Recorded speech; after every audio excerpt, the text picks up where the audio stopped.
Selamat kita beribadah di dalam kasih Tuhan.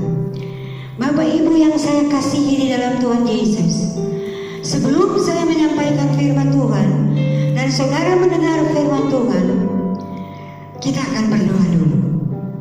Saya undang saudara bangkit berdiri. Kita tundukkan kepala. Kita berdoa. Saya akan berdoa. Bapa kami yang ada di dalam surga, Allah yang kami kenal di dalam nama Tuhan Yesus, saat yang indah pagi ini kami mau beri waktu yang baik, dan Tuhan masih beri kesempatan buat kami untuk mendengar kebenaran firman Allah. Tuhan Yesus, hamba-Mu berdoa, biar sidang jemaat semua buka hati, pikiran, supaya kebenaran firman Allah yang akan disampaikan boleh mengambil tempat yang indah dalam hati kami. Hamba-Mu juga berdoa, biar Engkau pinjam bumi lidah kami Tuhan untuk menyampaikan firman-Mu. Roh Kudus, berikan kami kemampuan supaya kami dapat menyampaikan firman Allah, dan kami tahu berita yang kami sampaikan bagaikan air sejuk yang datang dari negeri yang jauh untuk menyirami hati dan kehidupan kami. Terima kasih Tuhan Yesus. Kami siap mendengar firman-Mu. Haleluya. Amin. Puji Tuhan, saudara-saudara. Kita bersyukur kepada Tuhan kalau pada minggu ini kita masih punya kesempatan dan bisa mendengar firman Tuhan. Karena di dalam Alkitab berkata, satu waktu kelak orang akan mencari dan mau mendengar firman Tuhan. Dia berjalan ke timur, berjalan ke barat, ke utara, ke selatan, tapi tidak dapat untuk mendengarkan firman Tuhan. Tapi kalau saat ini, meskipun di tengah kondisi keadaan dunia yang seperti ini, tapi kita bisa dengar firman Tuhan secara online, kita patut bersyukur kepada Tuhan. Karena kalau firman Tuhan itu tidak lagi menjadi satu konsumsi dalam kehidupan kita, mungkin hidup ini akan berantakan atau tidak tahu arah jalan yang baik. Sebab itu kita bersyukur masih kita dapat mendengar firman Allah. Saudara yang saya kasihi, kalau hari Kamis tanggal 21 kita bersama-sama beribadah memperingati kenaikan Tuhan Yesus Kristus atau kenaikan Isa Al-Masih ke sorga. Kita tahu semua waktu Yesus naik ke sorga dan Dia sampai di sorga, Dia menyediakan tempat buat kita. Buat orang yang mau percaya kepadanya, Dia sediakan tempat buat kita. Dan saat ini kita menunggu kedatangan Dia yang kedua kali. Kedatangan Tuhan yang kedua kali bukan untuk menyelamatkan manusia, tetapi untuk menghukum manusia, menghukum dunia ini. Sebab itu pada waktu Yesus naik ke surga, Dia berkata, saya tidak tinggalkan kamu sendirian. Karena Dia tahu manusia itu lemah, penuh kebimbangan, penuh ketakutan. Saya akan kirimkan seorang penolong bagimu. Penolong itu bernama Roh Kudus. Dia yang akan berikan kita kekuatan. Dia yang akan menuntun jalan kita. Dia yang akan mengingatkan kita. Dia akan berikan kekuatan kalau kita lemah, mengingatkan kita firman-firman yang kita sudah dengar, supaya itu bagaikan sesuatu kekuatan yang membangun iman kami, iman kita, supaya kita jangan lemah. Sebab itu pada pagi hari ini tanggal 24 bulan Mei 2022, judul khotbah saya menderita karena haprones. Kalau kita tidak punya Roh Kudus, kita tentu akan menderita karena haprones. Nah, saudara-saudara, kita akan baca ayat acuannya. Jadi judul khotbah saya menderita karena aprones. Ayat acuannya terdapat di dalam Efesus pasal yang kelima ayat 17. Saya baca untuk kita semua. Sebab itu janganlah kamu bodoh, tetapi usahakanlah supaya kamu mengerti kehendak Allah. Saudara, aprones artinya ceroboh, sembrono, sembarangan, sudah tahu tapi pura-pura tidak tahu. Ceroboh, aprones. Salah satu yang membuat manusia itu sering mengalami banyak kegagalan karena aprones. Sebab itu, dengar baik-baik firman Tuhan pada pagi ini, supaya kita jangan jadi orang yang menderita karena aprones. Ada satu contoh dalam Alkitab. Saudara, saya kalau berkhotbah, semua contoh saya ambil dari Alkitab. Karena ini adalah khotbah.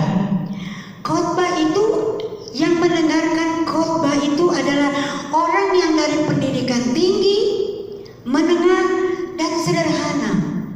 Kalau saya ambil contoh dari buku-buku yang lain, kayak novel, buku filsafat, atau yang lain, mungkin yang kalangan rendah mereka sukar mengerti. Tetapi kalau contoh di dalam Alkitab, semua kalangan orang yang percaya kepada Tuhan pasti cepat mengerti. Nah, saya akan memberikan satu contoh di dalam Alkitab. Orang yang aprones mengakibatkan dia menderita di neraka. Kita bisa baca itu dalam kitab Lukas pasal 16 ayat 19 sampai 31. Saya tidak baca semua itu ayatnya dari pasal 16 ayat 19 sampai 31, satu perikop. Saudara bisa bacanya di rumah. Itu kisah tentang Lazarus yang miskin dan seorang yang kaya. Kalau di dalam Lukas pasal 16 itu menceritakan tentang Lazarus yang miskin dan kelaparan. Lazarus ini datang di rumah dari orang kaya. Kalau saudara membaca seluruh perikopnya, saudara bisa mengerti bahwa ternyata Lazarus dan orang kaya yang no name, tidak punya nama, tidak ditulis namanya, mereka adalah orang Israel dan beragama Yahudi. Harus saudara baca semua. Dan Lazarus ini dia datang ke rumah orang itu dengan tujuan dia mau minta makan karena dia lapar. Akan tetapi waktu orang kaya melihat Lazarus, apa yang dia kerjakan? Dikeluarkan anjing-anjing untuk menjilat borok-borok dari Lazarus. Mungkin Lazarus ini berbau, mungkin tidak mandi, borok sampai orang kaya ini tidak tahan. Orang kaya ini lupa kalau apa yang sebenarnya harus dia lakukan kepada Lazarus yang miskin ini. Sebab saudara, sebagai orang Yahudi, orang Israel yang beragama Yahudi, mereka itu harus taat dan patuh melakukan hukum Taurat dengan benar. Karena kalau mereka melakukan untuk hukum Taurat, satu tidak dilakukan, yang lain mereka sudah lakukan, gagal.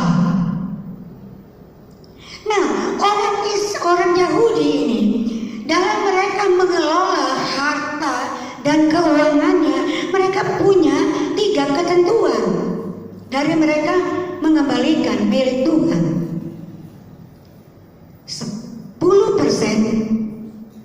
untuk imam-imam orang Lewi, 10% yang kedua untuk pembangunan rumah Allah dan orang asing. Dan 10% yang ketiga berarti 30%. Mereka berikan kepada anak yatim piatu, perempuan janda, dan orang miskin, dan orang termarginal. Dan orang kaya ini mungkin dia sudah melakukan dua hal, tetapi dia lupa kepada Lazarus, karena Lazarus itu berbau. Sebab itu kalau kita kembali kepada ayat acuan, di dalam Efesus tadi dikatakan, jangan kamu bodoh.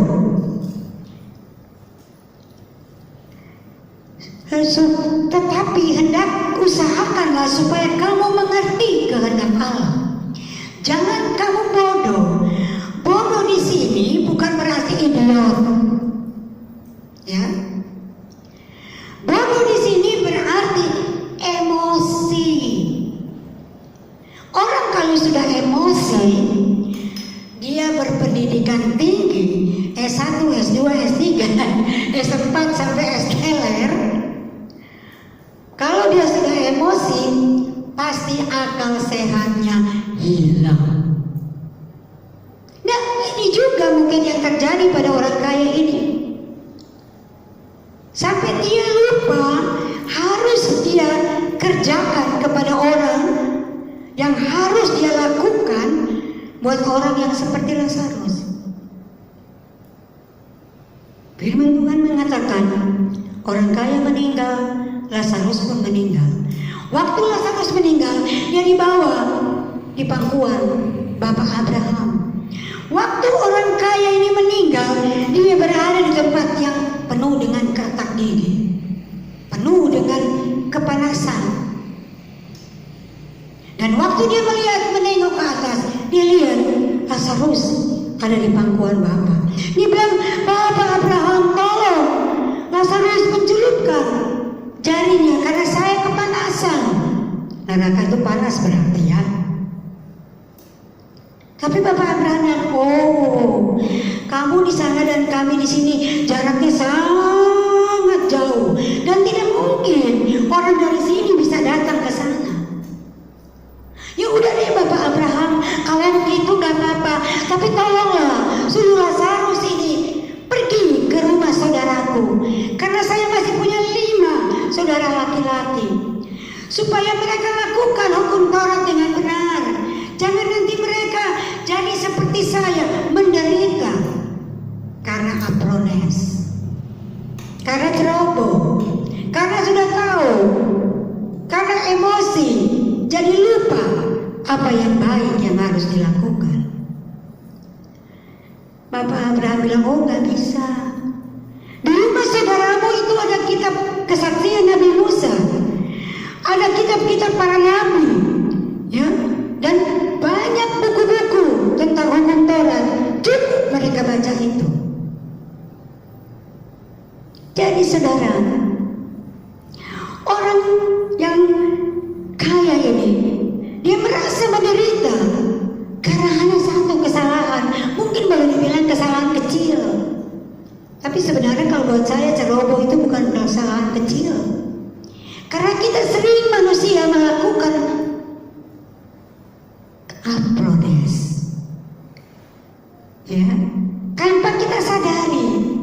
Sebab itu waktu Yesus naik ke surga, dia turunkan penolong, Roh Kudus, supaya mengingatkan kita, jangan kita aprones. Karena kalau kita terjadi hal seperti itu, maka kita akan menderita seperti orang kaya ini. Sebab itu Bapak Ibu Saudara, kalau saudara masih kadang-kadang aprones, mari bertobat. Ingat kebenaran firman Tuhan. Selama masih ada kesempatan, berubah, bertobatlah, ya. Kisah di dalam firman Tuhan ini mengingatkan kita, anak-anak Tuhan, orang yang percaya kepada Tuhan, yang jangan akhirnya kita menderita hanya karena aprones, ya. Tapi mari kita selalu mau diingatkan oleh firman Tuhan supaya kita menjaga langkah kehidupan kita. Sebab itu pada pagi ini khotbah saya, bagaimana caranya langkah apa yang harus kita lakukan, harus kita kerjakan supaya kita terhindar dari aprones. Lewat khotbah saya pada pagi hari ini, saya memotivasi Anda supaya tidak aprones. Yang dapat kita lakukan, hal yang pertama, catat dalam hati dan pikiranmu, dengar dan lakukan firman Tuhan. Dengar dan lakukan firman Tuhan. Di dalam Lukas pasal 11 ayat 28 berbunyi demikian.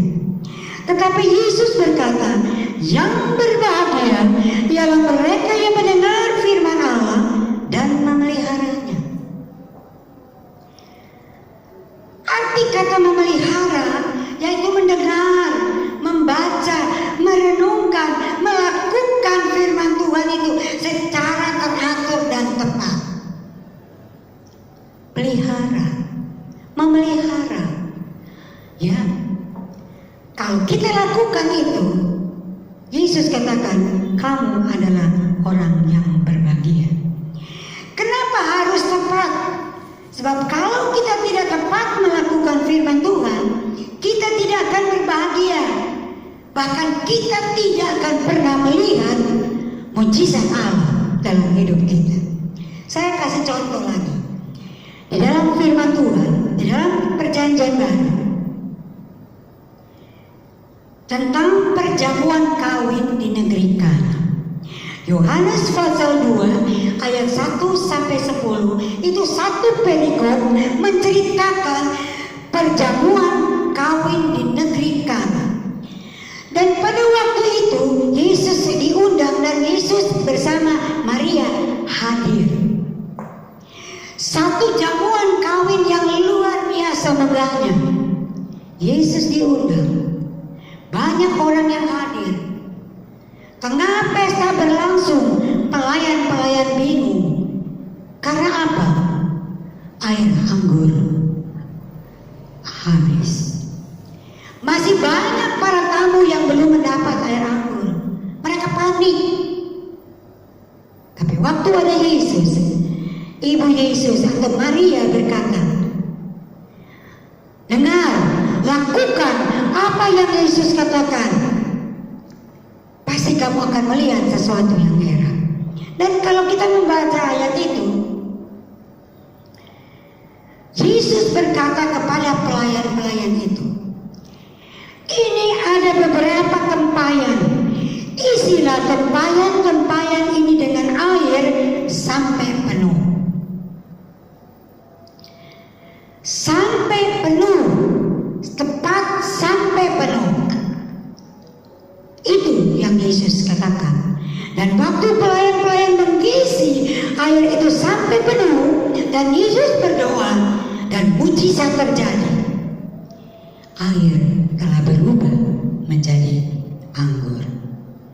Nah, apa yang harus tepat di situ? Yesus katakan sampai 2 kali. Isi tempayan ini dengan air sampai penuh. Mungkin kalau pelayan-pelayan itu tidak mengisinya sampai penuh, saya tidak tahu apa yang terjadi. Tetapi kalau saya melihat itu ditulis kata penuh sampai 2 kali, berarti mengandung satu arti yang harus dilakukan dengan tepat. Mujizat terjadi. Luar biasa, saudara. Jadi kalau kita dengar dan lakukan firman Tuhan dengan tepat, kita akan merasakan kebahagiaan, bahkan mujizat terjadi dalam hidup kita. Kadang-kadang kita sudah lama jadi orang Kristen, kita berkata, Tuhan, saya sudah lama jadi orang Kristen, kenapa saya tidak pernah melihat mujizat-Mu? Kenapa saya tidak pernah punya pengalaman yang indah dengan Engkau? Mungkin saudara melakukan firman Tuhan belum pas seperti yang Tuhan inginkan. Sebab itu nggak ada sukacita, tidak ada mujizat terjadi. Sebab itu mari saudara, supaya jangan terjadi hal yang jelek dalam hidup kita, atau Aprones menderita karena ceroboh. Mari kita lakukan kebenaran firman Tuhan tepat dan pas seperti apa yang Tuhan Yesus katakan. Nah saudara, ini yang terjadi kepada orang kaya itu. Dia sudah lakukan firman Tuhan, tetapi belum pas. Di dalam Matius 23 ayat yang 23, Yesus berkata demikian, celakalah kamu hai orang ahli-ahli Taurat dan orang Farisi, dan kamu orang munafik, sebab 1/10 dari selasi adas manis jintan kamu bayar, tetapi yang penting dalam hukum Taurat kamu abaikan. Apa yang penting? Keadilan dan belas kasihan. Ini orang kaya itu tidak lakukan. Makanya Yesus katakan, keadilan dan belas kasihan dan kesetiaan itu jangan dilupakan, harus dilakukan. Dan yang terakhir Yesus katakan, yang satu harus dilakukan, yaitu yang di depan tadi, perpuluhan, dan yang lain jangan diabaikan. Keadilan, belas kasihan, dan kesetiaan itu satu paket, jadi harus kita lakukan. Orang kaya ini menderita karena dia anggap belas kasihan terhadap Lazarus itu perkara kecil. Karena perkara yang dianggap sepele, ceroboh, akhirnya dia menderita selama-lamanya. Sebab itu Bapak dan Ibu Saudara, kalau kita ingin berbahagia dan melihat mujizat dan perkara Allah yang indah, yang luar biasa dalam hidup kita, dengar dan lakukan firman Tuhan. Amin. Haleluya. Ya. Yang kedua, motivasi yang kedua yang saya berikan, yaitu apa? Dengar dan imani firman Tuhan. Kita sudah dengar dan lakukan firman Tuhan, harus meningkat. Dengar dan imani firman Tuhan. Dalam kitab Yakobus pasal 2 ayat 17 berkata demikian. Demikian juga halnya dengan iman. Jika iman itu tidak disertai perbuatan, maka iman itu pada hakikatnya mati. Jadi firman Tuhan yang didengar harus dengan iman.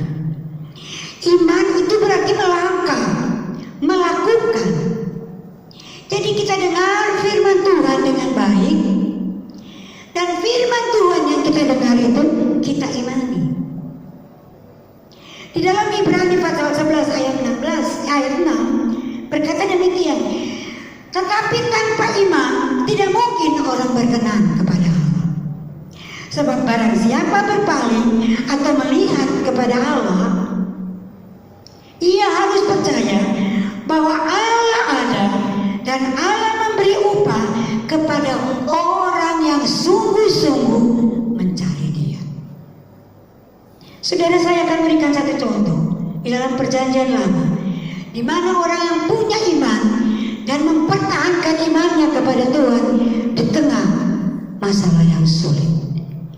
Hidupnya bagaikan di ujung tanduk, bagaikan telur di ujung tanduk.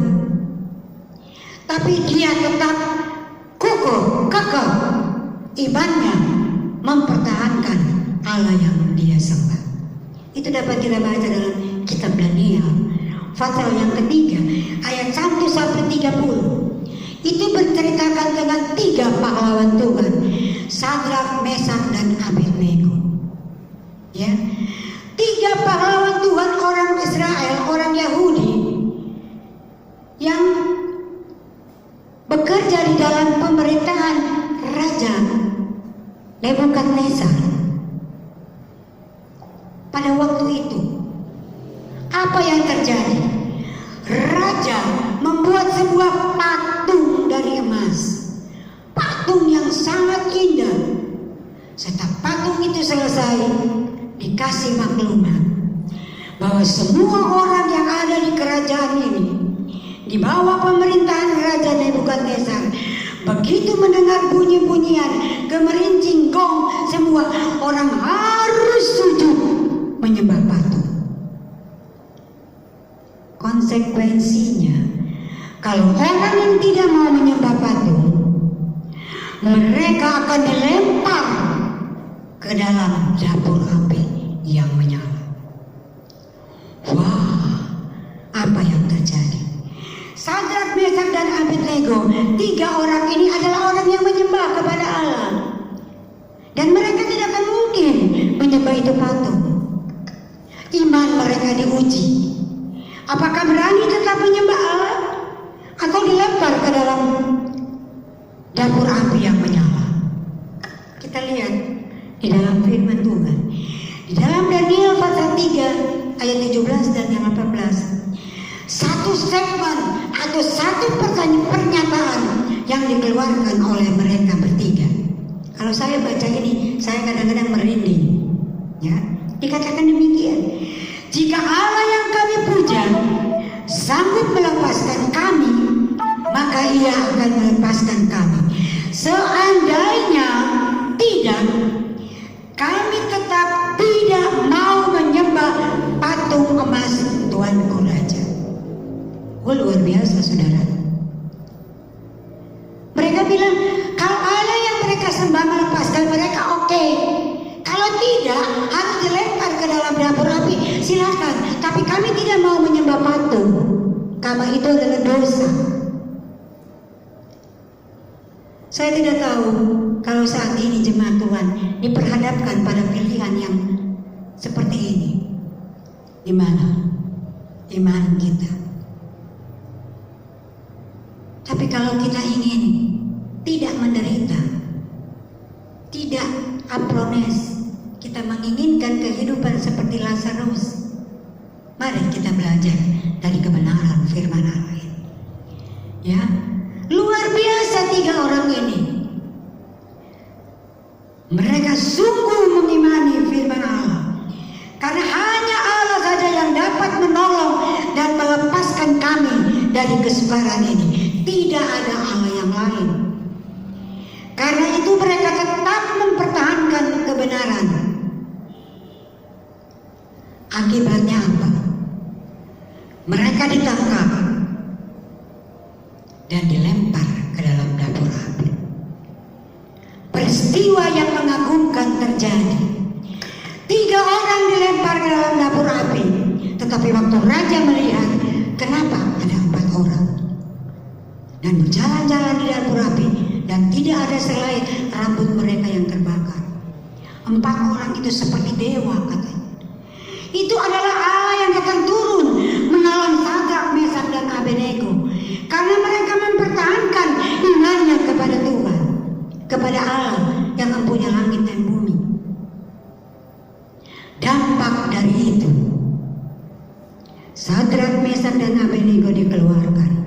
Dan dikatakan di sini ayat 30, raja memberikan kedudukan tinggi kepada 3 pahlawan Tuhan ini di seluruh kerajaan Babilonia. Ya, luar biasa, saudara. Hanya orang-orang yang mengimani firman Tuhan itulah yang dapat bertahan di tengah kesukaran.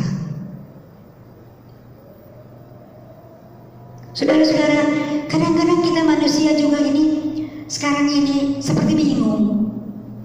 Kalau saya mau bilang aprones juga iya, karena itu sudah dibilang. Sekarang ini kan kita bukan cuma Indonesia, seluruh dunia. Kalau di seluruh dunia itu lockdown. Kalau Indonesia hanya PSBB, pembatasan sosial berskala besar. Yaitu kalau keluar rumah harus pakai masker, cuci tangan, jaga jarak, tidak perlu bersalaman. Tapi kadang-kadang orang merasa kebal Tidak mau. Nanti kalau sudah kena COVID-19, masuk rumah sakit, siapa yang ngurus? Kasihan para tenaga medis. Tapi kalau kita tahu aturan, pasti hal ini tidak akan terjadi. Ya itu karena apa? Aprones. Kita sudah tahu. Kalau tidak perlu tidak usah keluar rumah. Sampai saya menulis tadi pagi. Saya pagi-pagi 5:30 ke pasar. Orang sudah ramai. Bahasa Jawa bilang uyel-uyelan. Penjualnya nggak pakai masker, ada yang lain tidak pakai masker. Aduh, saya pikir ini orang-orang kebal rasanya. Ya, sampai saya menulis, luar biasa di luar sana orang uyel-uyelan tak takut dengan corona. Lebih baik di rumah Tuhan daripada di luar sana. Kalau kita datang ke rumah Tuhan, kadang-kadang kita bilang, takut mau keluar.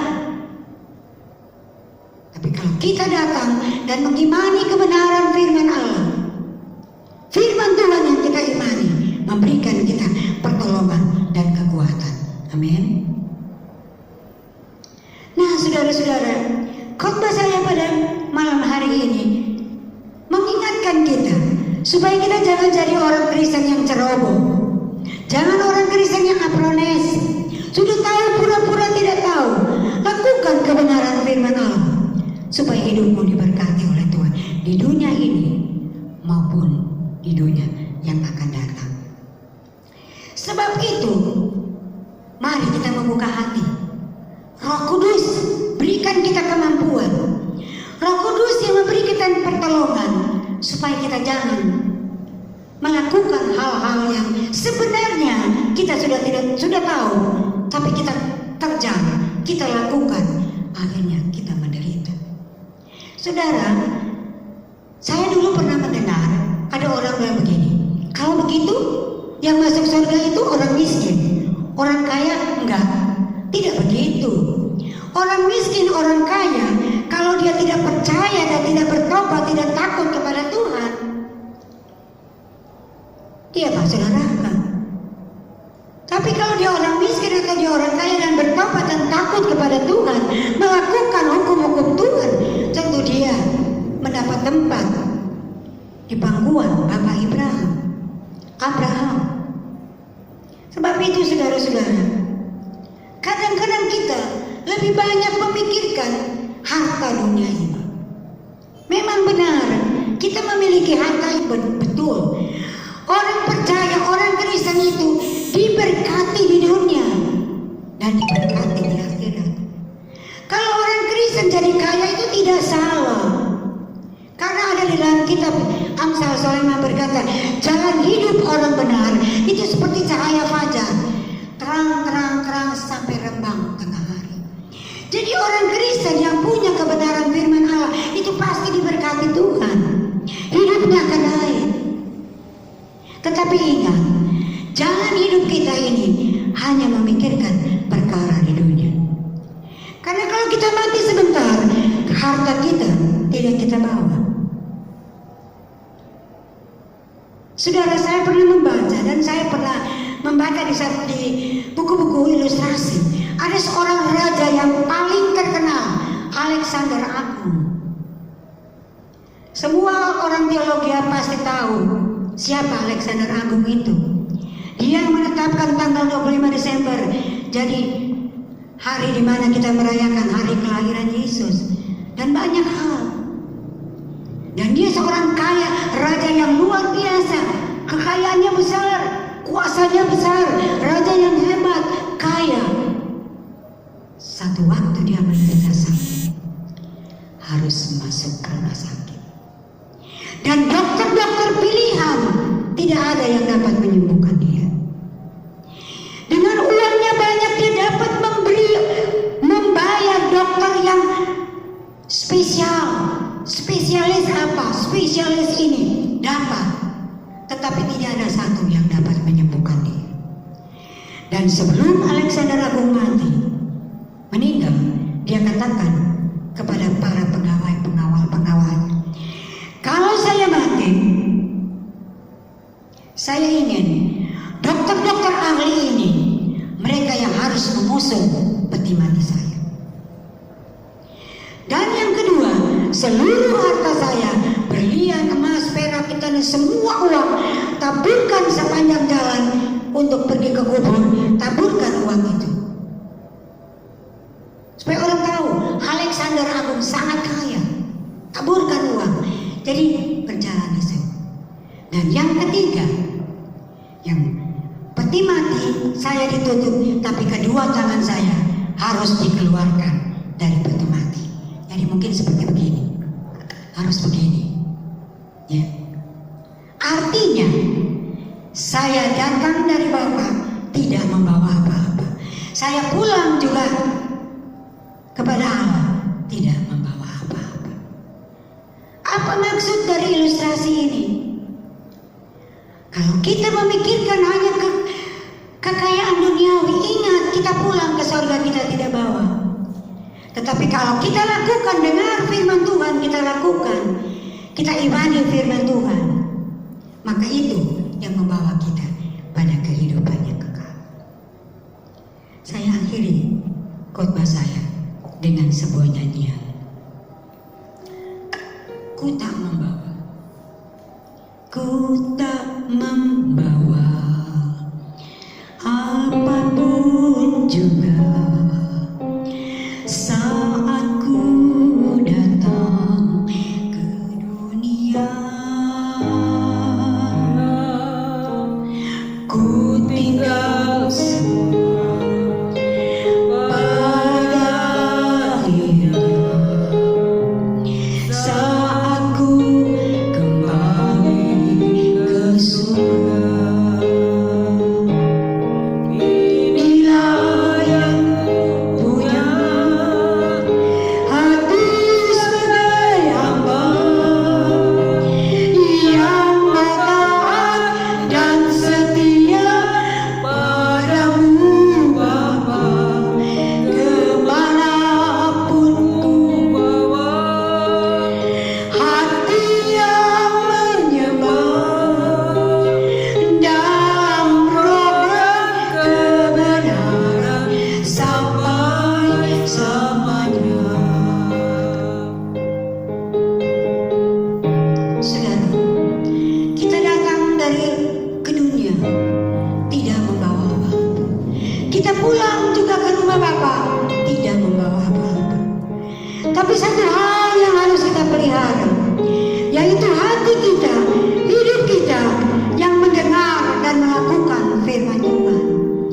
Hidup kita yang beriman, mendengar dan mengimani firman Tuhan. Itu yang dapat kita berikan, dapat kita lakukan, supaya kita mempunyai hidup yang kekal. Terima kasih Bapa dalam surga. Hamba-Mu sudah berhenti berbicara, tapi biarlah kebenaran firman Tuhan ini menjadi contoh yang baik bagi semua yang mendengarkan, sidang jemaat Tuhan yang mendengarkan, supaya kita tidak menderita karena amplodes, karena ceroboh. Tapi kita lakukan firman Tuhan. Kita ingat selalu apa yang Tuhan ajarkan, supaya hidup kita berbahagia. Dan kita melihat perkara-perkara yang luar biasa, mujizat Allah terjadi. Nama Tuhan dipermuliakan dalam hidup kita. Terima kasih Bapa dalam surga. Berkati firman Tuhan ini kepada sidang jemaat Tuhan, supaya kalau mereka selesai mendengar firman Tuhan secara online, mereka renungkan dan mereka lakukan, supaya hidup kita tetap menyenangkan hati Tuhan. Terima kasih Tuhan Yesus. Hamba-Mu berdoa dan mengucap syukur. Haleluya. Amin. Puji nama Tuhan. Saudara-saudara, saya akan berdoa. Tuhan Yesus, hamba-Mu berdoa pada pagi ini buat jemaat yang mendengar firman Tuhan di rumah secara online. Mungkin ada di antara mereka yang sakit. Mari tangan-Mu yang berlubang paku, Engkau jamah, Engkau sembuhkan. Engkau berikan kekuatan, berikan semangat, bahwa hidup kita ini ada di dalam tangan Tuhan. jemaat Tuhan mengalami kesendatan, tersendat karena keadaan saat ini. Berikan iman kepada kami, berikan kemampuan kepada kami untuk kami dapat menerima apa yang terjadi. Dan kami tahu kalau orang berharap kepada Tuhan, kalau dia jatuh tidak tergeletak karena tangan Tuhan menopang hidupnya. Terima kasih Bapa dalam sorga. Mungkin kalau sebentar jemaat Tuhan akan membawa persembahan bagi Tuhan yang mengembalikan milik Tuhan. Engkau berkati setiap tangan, uluran tangan mereka, biar mereka memberi dengan penuh sukacita. Karena kita memberi dengan sukacita, maka Allah yang mempunyai langit dan bumi yang akan membalas apa yang kita kerjakan. Terima kasih Bapa dalam sorga. Hamba mau berdoa, berkati seluruh pekerjaan, usaha, kehidupan dari sidang jemaat Tuhan. Bahkan semua yang mendengar firman Tuhan, Tuhan Yesus berkati. Haleluya. Amin. Nah saudara, mari kita angkat tangan. Kita akan akhiri khotbah saya dan ibadah pada pagi ini. Diberkatilah engkau di kota, diberkatilah engkau di ladang, diberkatilah buah kandunganmu, hasil bumimu, dan hasil ternakmu, yakni anak lembu sapi dan kandungan kambing dombamu. Diberkatilah bakulmu dan tempat adonanmu. Diberkatilah engkau pada waktu masuk, diberkatilah engkau pada waktu keluar. Artinya segala yang dikerjakan jemaat Tuhan diberkati oleh Tuhan. Terima kasih Tuhan. Kiranya berkat dan kemurahan Allah menyertai kami hari ini sampai selama-lamanya, sampai Tuhan Yesus